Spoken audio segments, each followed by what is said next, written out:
रामं रामानुजं सीतां भरतं भरतानुजं सुग्रीवं वायुसूनुं च प्रणमामि पुनः पुनः।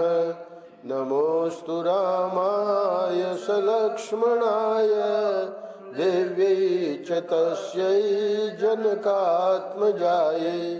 नमोऽस्तु रुद्रेन्द्रयमानिलेभ्यो नमोऽस्तु चन्द्रार्कमरुद्गणेभ्यः। नारायण नारायण नारायण नारायण। श्रीमद् वाल्मीकि रामायण अरण्य कांड। कल 51वां अध्याय पूरा हुआ। आज रावण ने जटायु को मार दिया है और अब सीता को लेके, क्योंकि रथ और ये सब वाहन और सारथी सब जटायु ने ख़त्म कर दिए, तो अब अपने दो बातें हैं यहाँ, अंक में लेकर और पीठ में लेकर। आकाश में उड़ रहा है। अभी समुद्र नहीं आया है, समुद्र के पहले का वो जो लेके उड़ रहा है। आकाश में रावण के अंक में स्थित सीता का निर्मल मुख श्री राम के बिना नाल रहित कमल की भांति शोभित नहीं होता था। अब यह कई श्लोकों में ये जो रावण उड़ रहा है सीता को लेके, इसमें कई उपमा दे के वाल्मीकि जी वर्णन कर रहे हैं। सुंदर ललाट और मनोहर केशों से युक्त कमल के भीतरी भाग के समान कांतिमान चेचक आदि के दाग से रहित, श्वेत निर्मल और दीप्तिमान दांतों से अलंकृत तथा सुंदर नेत्रों से सुशोभित।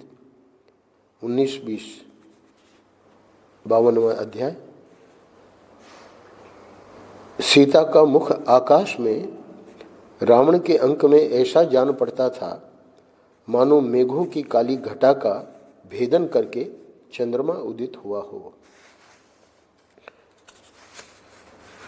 अगले दो श्लोकों में चंद्रमा के समान प्यारा दिखाई देने वाला सीता का वह सुंदर मुख तुरंत का रोया हुआ था।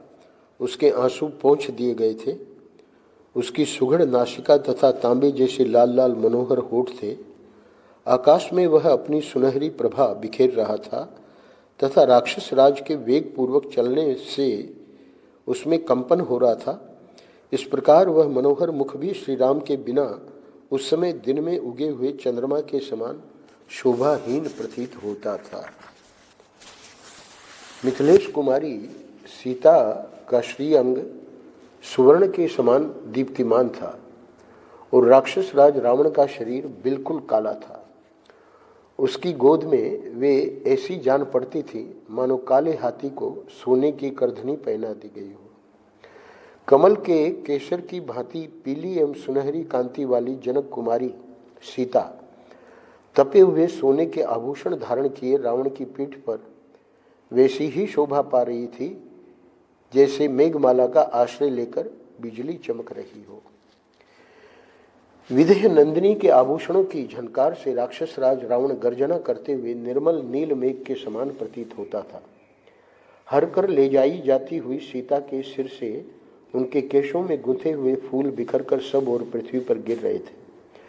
चारों ओर होने वाली वह फूलों की वर्षा रावण के वेग से उठी हुई वायु के द्वारा प्रेरित हो फिर उस दशानन पर ही आकर पड़ती थी।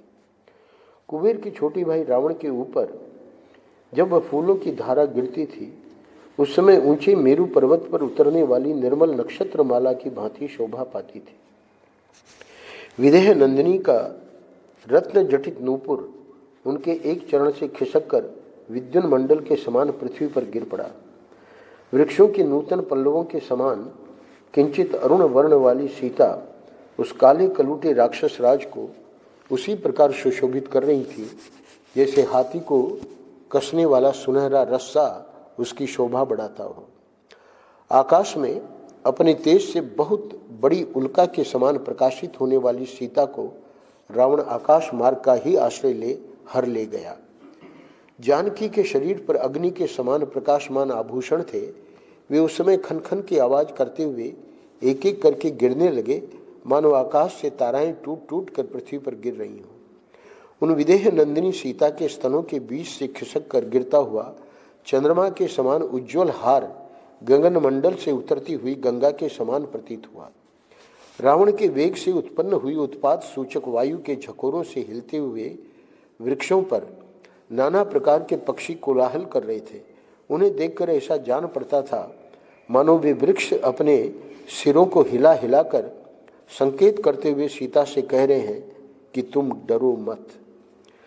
जिनके कमल सूख गए थे और मत्स्य आदि जलचर जीव डर गए थे, वे पुष्करिणियां उत्साहहीन हुई मिथिलेश कुमारी सीता को मानो अपनी सखी मानकर उनके लिए शोक कर रही थी। उस सीता हरण के समय रावण पर रोष सा करके सिंह, व्याघ्र, मृग और पक्षी सब ओर से सीता की परछाई का अनुसरण करते हुए दौड़ रहे थे। जब सीता हरी जाने लगी, उस समय वहां के पर्वत झरनों के रूप में आंसू बहाते हुए ऊंचे शिखरों के रूप में अपनी भुजाएं ऊपर उठाकर मानो जोर जोर से चित्कार कर रहे थे। सीता का हरण होता देख श्रीमान सूर्यदेव दुखी हो गए, उनकी प्रभा नष्ट सी हो गई तथा उनका मंडल पीला पड़ गया। अगले 2 श्लोकों में हाय हाय, जब श्री रामचंद्र जी की धर्म पत्नी विदेह नंदिनी सीता को रावण हर कर लिए जा रहा है, तब यही कहना पड़ता है कि संसार में धर्म नहीं है, सत्य भी कहाँ है, सरलता और दया का भी सर्वथा लोप हो गया है। इस प्रकार महाझुंड के झुंड एकत्र हो सब प्राणी विलाप कर रहे थे। मृगों के बच्चे भयभीत हो दीन मुख से रो रहे थे। श्री राम को जोर जोर से पुकारती और वैसे भारी दुख में पड़ी हुई सीता को अपनी विलक्षण आंखों से बारंबार देख देख कर भय के मारे वन देवताओं के अंग थरथर कांपने लगे। विदेह नंदिनी मधुर स्वर में हा राम हा लक्ष्मण की पुकार करती हुई बारंबार भूतल की ओर देख रही थी। उनके केश खुलकर सब ओर फैल गए थे और ललाट की बिंदी मिट गई थी। वैसी अवस्था में दशग्रीव रावण अपने ही विनाश के लिए मनस्विनी सीता को लिए जा रहा था। यहाँ 92 अध्याय अगले श्लोक पे पूरा होता है। उस समय मनोहर दांत और पवित्र मुस्कान वाली मिथिलेश कुमारी सीता, जो अपने बंधुजनों से बिछुड़ गई थी, दोनों भाई श्री राम और लक्ष्मण को न देखकर भय के भार से व्यथित हो उठी। उनके मुखमंडल की कांति फीकी पड़ गई। अगले अध्याय में रावण को आकाश में उड़ते देख मिथिलेश कुमारी जानकी दुखमग्न हो अत्यंत उद्विग्न हो रही थी। वे बहुत बड़े भय में पड़ गई थी। रोष और रोदन के कारण उनकी आंखें लाल हो गई थी। हरी जाती हुई सीता करुणाजनक स्वर में रोती हुई उस भयंकर नेत्र वाले राक्षस राज से इस प्रकार बोली,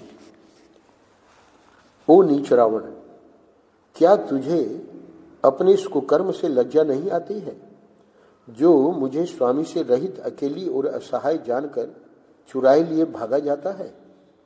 हे दुष्टात्मन, तू बड़ा कायर और डरपोक है। निश्चय ही मुझे हर ले जाने की इच्छा से तूने ही माया द्वारा मृग रूप में उपस्थित हो मेरे स्वामी को आश्रम से दूर हटा दिया था। मेरे ससुर के सखा वे जो बूढ़े जटायु मेरी रक्षा करने के लिए उद्यत हुए थे, उनको भी तूने मार गिराया। हे नीच राक्षस, अवश्य तुझमें बड़ा भारी बल दिखाई देता है। तूने अपना नाम बताकर श्री राम लक्ष्मण के साथ युद्ध करके मुझे नहीं जीता है। जहां कोई रक्षक न हो ऐसे स्थान पर जाकर पराई स्त्री के अपहरण जैसा निंदित कर्म करके तू लज्जित कैसे नहीं होता है। तू तो अपने को बड़ा शूरवीर मानता है, परंतु संसार के सभी वीर पुरुष तेरे इस कर्म को घृणित, क्रूरतापूर्ण और पाप रूप ही बताएंगे। तूने पहले स्वयं ही जिसका बड़े ताव से वर्णन किया था, तेरे उस शौर्य और बल को धिक्कार है। कुल में कलंक लगाने वाले तेरे ऐसे चरित्र को संसार में सदा धिक्कार ही प्राप्त होगा।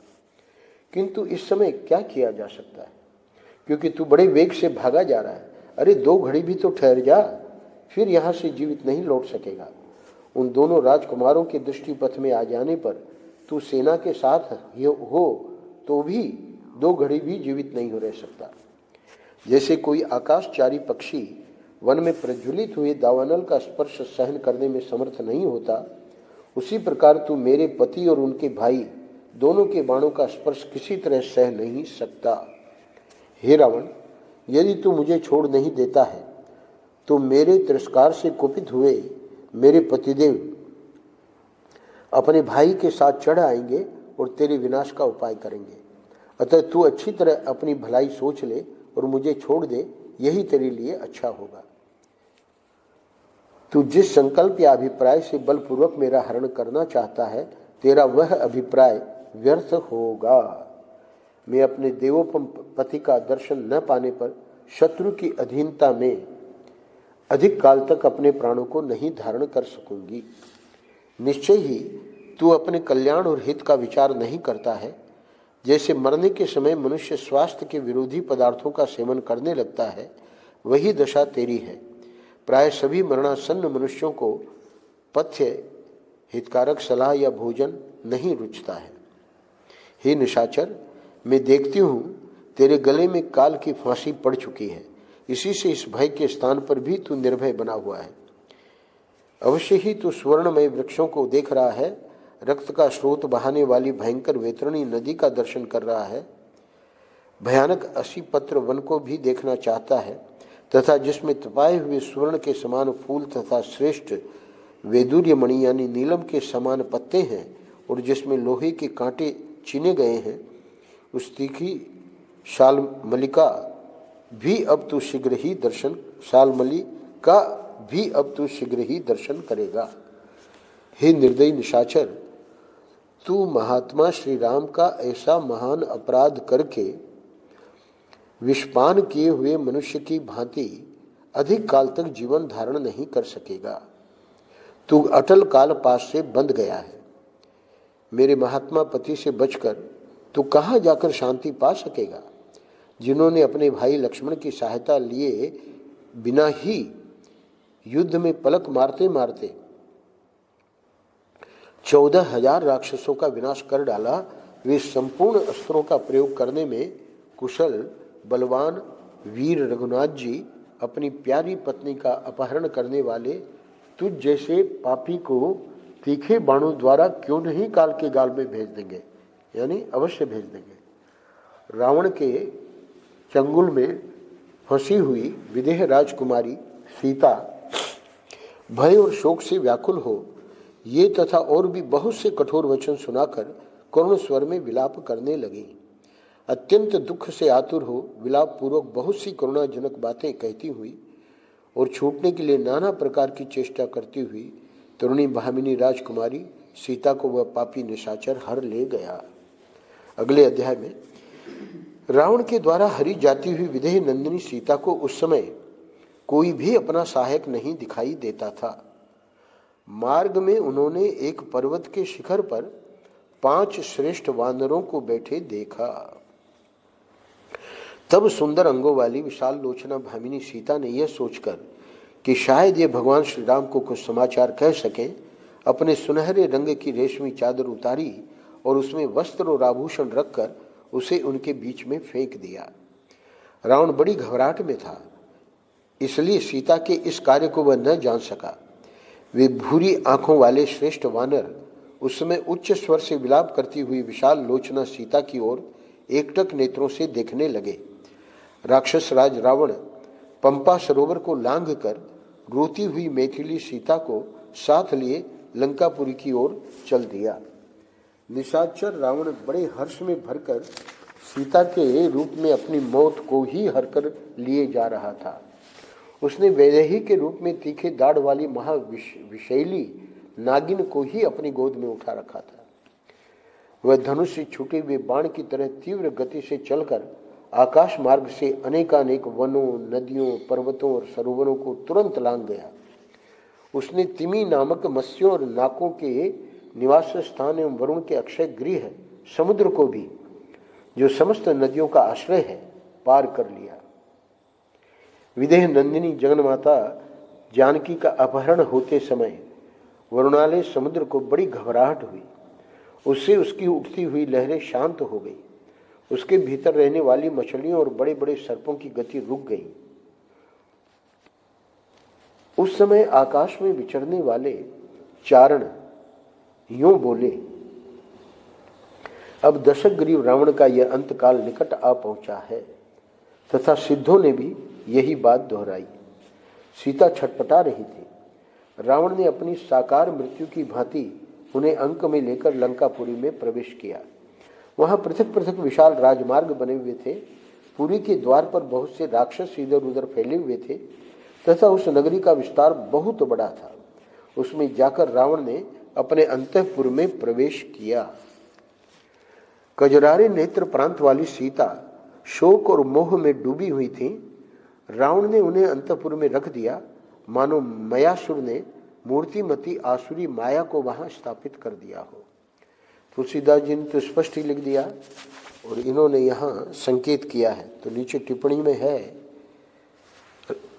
रामायण तिलक नामक व्याख्या के विद्वान लेखक ने यह बताया है कि यहाँ जो सीता की माया से उपमा दी गई है, उसके द्वारा यह अभिप्राय व्यक्त किया गया है कि मायामयी सीता ही लंका में आई थी।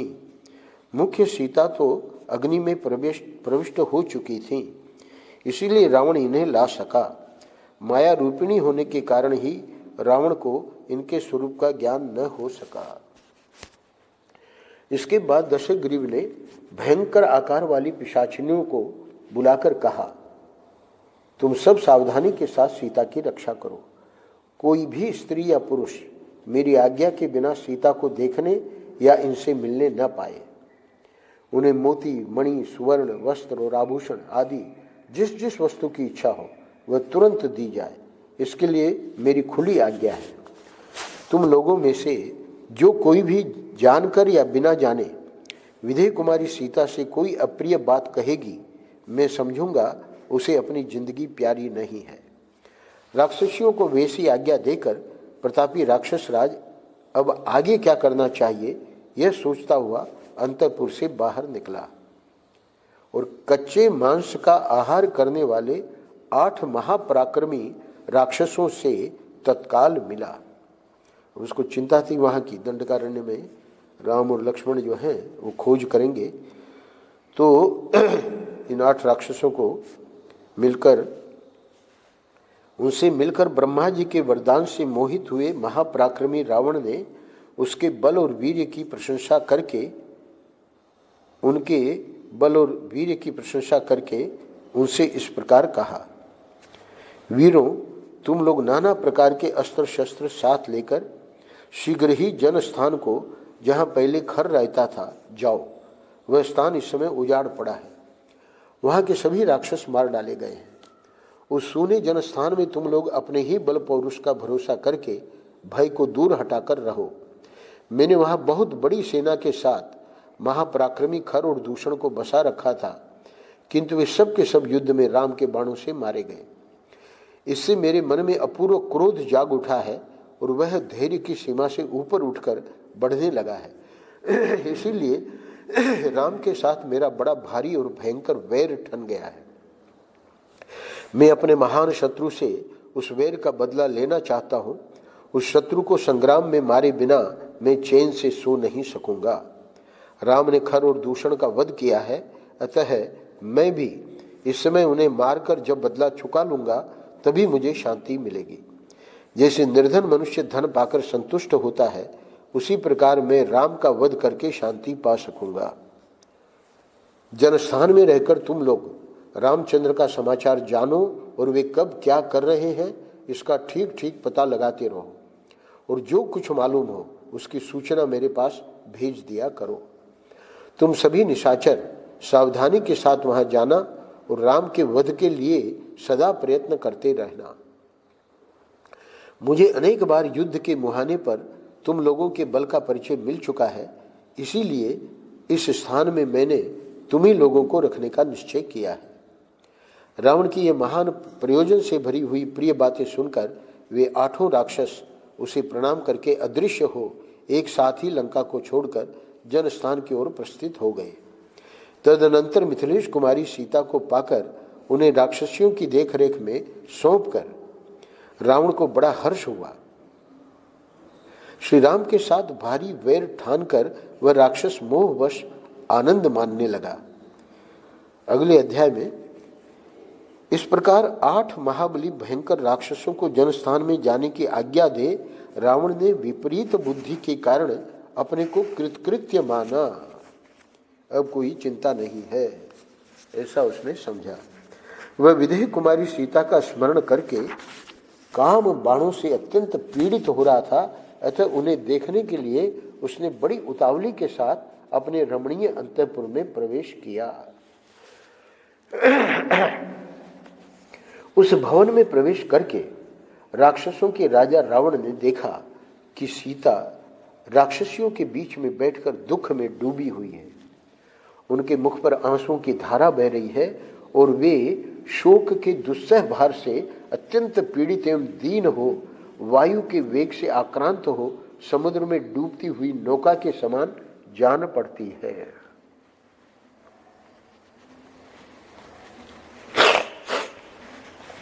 मृगों के युद्ध से बिछुड़कर कुत्तों से घिरी हुई अकेली हरिणी के समान दिखाई देती हैं। शोकवश दीन और विवश हो नीचे मुंह किए बैठी हुई सीता के पास पहुंचकर राक्षसों के राजा निशाचर रावण ने उन्हें जबरदस्ती अपने देवगृह के समान सुंदर भवन का दर्शन कराया।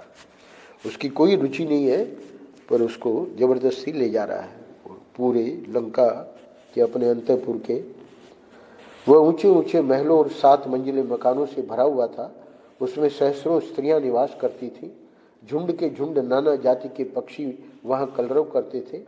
नाना प्रकार के रत्न उस अंतःपुर की शोभा बढ़ाते थे। उसमें बहुत से मनोहर खंबे लगे थे जो हाथी दांत, पक्के सोने, स्फटिक मणि, चांदी, हीरा और वैदुर्य मणि यानी नीलम से जटित होने के कारण बड़े विचित्र दिखाई देते थे। उस महल में दिव्य दुंदुभियों का मधुर घोष होता था। वह अंतःपुर को तपाए हुए सुवर्ण के आभूषणों से सजाया गया था। रावण सीता को साथ लेकर सोने की बनी हुई विचित्र सीढ़ी पर चढ़ा। वह हाथी दांत और चांदी की बनी हुई खिड़कियां थीं जो बड़ी सुहावनी दिखाई देती थी। सोने की जालियों से ढकी हुई प्रासाद मालाएं भी दृष्टिगोचर होती थी। अब इसकी व्यवस्था है, सोच रही भगवान राम कभी न कभी आके, तो इसलिए वो जहाँ ले जा रहा है उसको व्यवस्था से जाना पड़ रहा है।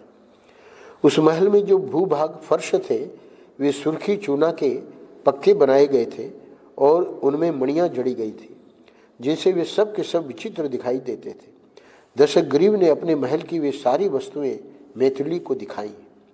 रावण ने बहुत सी बावड़ियां और भांति भांति के फूलों से आच्छादित बहुत सी पोखरियां भी सीता को दिखाई। सीता वह सब देखकर शोक में डूब गई। वह पापात्मा निशाचर विदेह नंदिनी सीता को अपना सारा सुंदर भवन दिखाकर उन्हें लुभाने की इच्छा से इस प्रकार बोला, हे सीते, मेरे अधीन 32 करोड़ राक्षस हैं। यह संख्या बूढ़े और बालक निशाचरों को छोड़कर बताई गई है। भयंकर कर्म करने वाले इन सभी राक्षसों का मैं ही स्वामी हूं। अकेले मेरी सेवा में 1000 राक्षस रहते हैं। हे विशाल लोचने, मेरा यह सारा राज्य और जीवन तुम पर ही अवलंबित है, अथवा यह सब कुछ तुम्हारे चरणों में समर्पित है। तुम मुझे प्राणों से भी अधिक प्रिय हो। हे सीते, मेरा अंतःपुर मेरी बहुत सी सुंदरी भार्याओं से भरा हुआ है। तुम उन सब की स्वामिनी बनो। हे प्रिय, मेरी भार्या बन जाओ। मेरे इस हितकर वचन को मान लो, इसे पसंद करो। इससे विपरीत विचार को मन में लाने से तुम्हें क्या लाभ होगा? मुझे अंगीकार करो, मैं पीड़ित हूं, मुझ पर कृपा करो। समुद्र से घिरी हुई इस लंका के राज्य का विस्तार 100 योजन है। इंद्र सहित संपूर्ण देवता और असुर मिलकर भी इसे ध्वस्त नहीं कर सकते। देवताओं, यक्षों, गंधर्वों तथा ऋषियों में भी मैं किसी को ऐसा नहीं देखता जो पराक्रम में मेरी समानता कर सके। राम के बारे में अब आगे श्लोकों में कह रहा है, राम तो राज्य से भ्रष्ट, दीन, तपस्वी, पैदल चलने वाले और मनुष्य होने के कारण अल्प तेज वाले हैं, उन्हें लेकर क्या करोगी? हे सीते, मुझको ही अपनाओ, मैं तुम्हारे योग्य पति हूं। हे भीरु, जवानी सदा रहने वाली नहीं है, अतः यहां रहकर मेरे साथ रमण करो।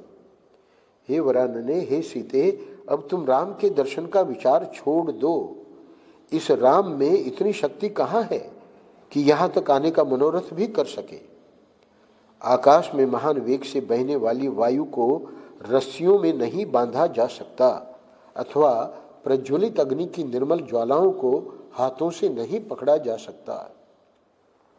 हे शोभने, मैं तीनों लोकों में किसी ऐसे वीर को नहीं देखता जो मेरी भुजाओं से सुरक्षित तुमको पराक्रम करके यहां से ले जा सके।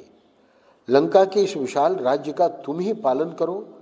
मुझ जैसे राक्षस, देवता तथा संपूर्ण चराचर जगत तुम्हारे सेवक बनकर रहेंगे। स्नान के जल से आर्द्र अथवा लंका के राज्य पर अपना अभिषेक कराकर उसके जल से आर्द्र होकर संतुष्ट हो तुम अपने आप को क्रीड़ा विनोद में लगाओ। तुम्हारा पहले का जो दुष्कर्म था वह वनवास का कष्ट देकर समाप्त हो गया। अब जो तुम्हारा पुण्य कर्म शेष है उसका फल यहां भोगो। हे मिथिलेश कुमारी, तुम मेरे साथ यहां रहकर सब प्रकार के पुष्पहार, दिव्य गंध और श्रेष्ठ आभूषण आदि का सेवन करो। हे सुंदर कटि प्रदेश वाली सुंदरी, वह सूर्य के समान प्रकाशित होने वाला पुष्पक विमान, वहां जब ले गया था तो पुष्पक विमान को भी दिखाया था, तो वो पुष्पक विमान मेरे भाई कुबेर का था, उसे मैंने बलपूर्वक जीता है। यह अत्यंत रमणीय, विशाल तथा मन के समान वेग से चलने वाला है। हे सीते, तुम उसके ऊपर मेरे साथ बैठकर सुखपूर्वक विहार करो। हे वरारोहे सुमुखी, तुम्हारा यह कमल के समान सुंदर, निर्मल और मनोहर दिखाई देने वाला मुख शोक से पीड़ित होने के कारण शोभा नहीं पा रहा है।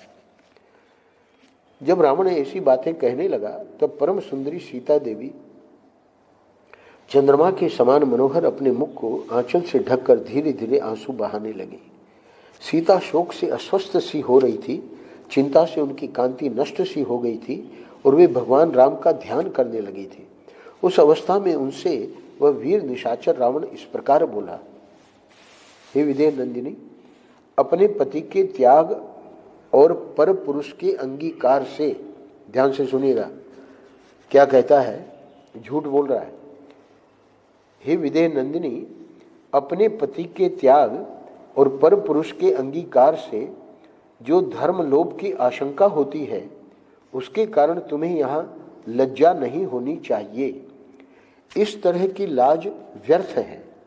हे देवी, तुम्हारे साथ जो मेरा स्नेह संबंध होगा यह आर्ष यानी धर्मशास्त्रों द्वारा समर्थित है। नीचे टिप्पणी दी है। ऐसा कहकर रावण देवी सीता को धोखा देना चाहता है।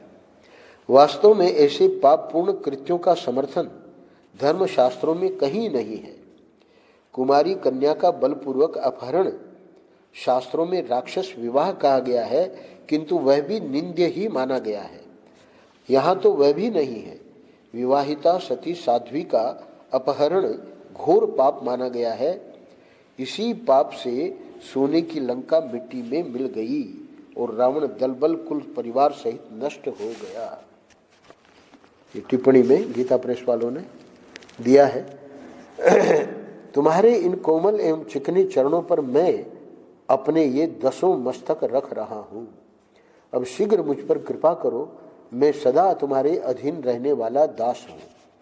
मैंने कामाग्नि से संतप्त होकर ये बातें कही हैं, ये शून्य न हो ऐसी कृपा करो, क्योंकि रावण किसी स्त्री को सिर झुकाकर प्रणाम नहीं करता, केवल तुम्हारे सामने इसका मस्तक झुका है। हे मिथिलेश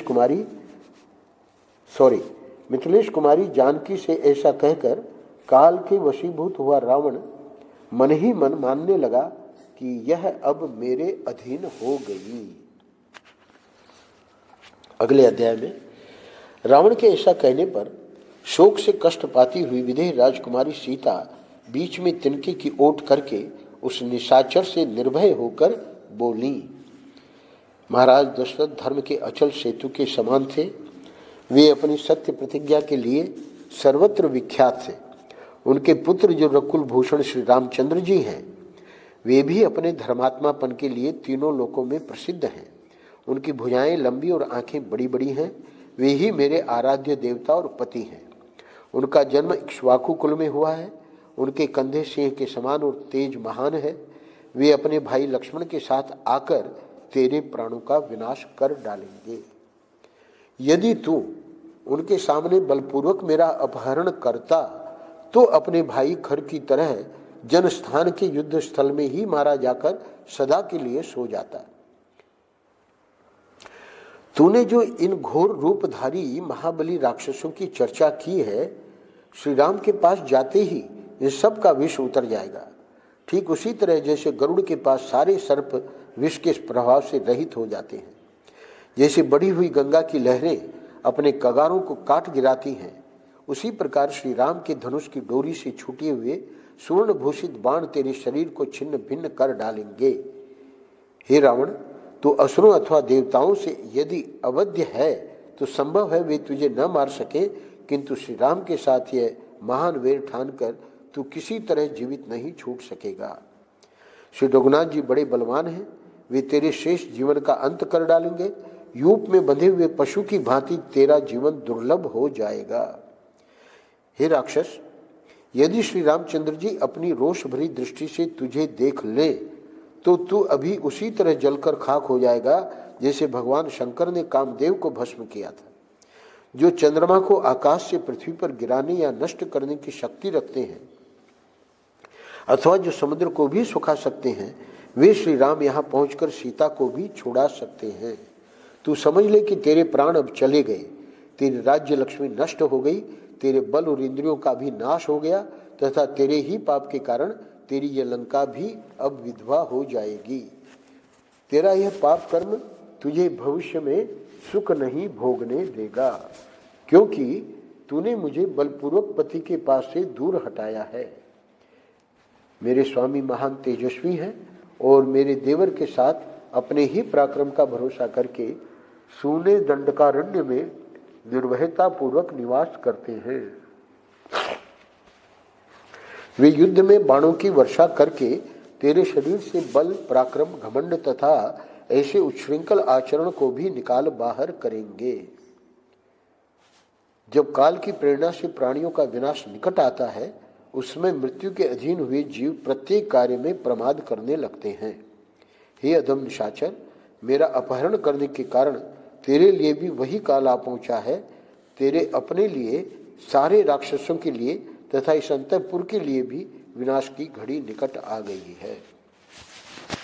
यज्ञशाला के बीच की वेदी पर जो द्विजातियों के मंत्र द्वारा पवित्र की गई होती है तथा जिसे सुख, सुवा आदि यज्ञ पात्र सुशोभित करते हैं, चांडाल अपना पैर नहीं रख सकता। उसी प्रकार मैं नित्य धर्मपरायण श्री राम की धर्म पत्नी हूँ तथा दृढ़ता पूर्वक पातिव्रत्य धर्म का पालन करती हूँ, अतः यज्ञ वेदी के समान हूँ। और हे राक्षसाधम, तू महापापी है, अतः चांडाल के तुल्य है, इसलिए मेरा स्पर्श नहीं कर सकता। जो सदा कमल के समूहों में राजहंस के साथ क्रीड़ा करती है, वह हंसी तृणों में रहने वाले जल काग की ओर कैसे दृष्टिपात करेगी।